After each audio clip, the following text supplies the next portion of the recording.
Viewers, Bharat তুমি চাও ইন্ডিয়ার সকল মসজিদগুলো ভেঙে ফেলবা, মুসলমানদের তাড়িয়ে দিবা।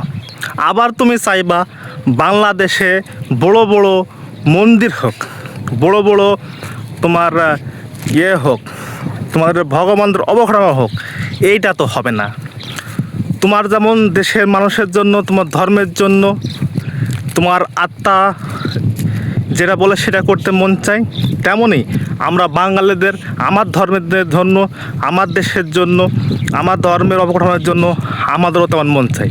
তো সুতরাং শুধু নিজে খাবো করলে হবে না, অন্যজমা তাকাবা। তুমি যত ভারতের ইন্ডিয়ান মুসলমানদের উপরে আক্রমণ ক্ষতি করবা, বাংলাদেশেও তার বিপরীত হবে। এটাই বাস্তব, যদিও মানতে কষ্ট হলেও এটাই সত্য। ঠিক কিনা ভিউয়ার্স?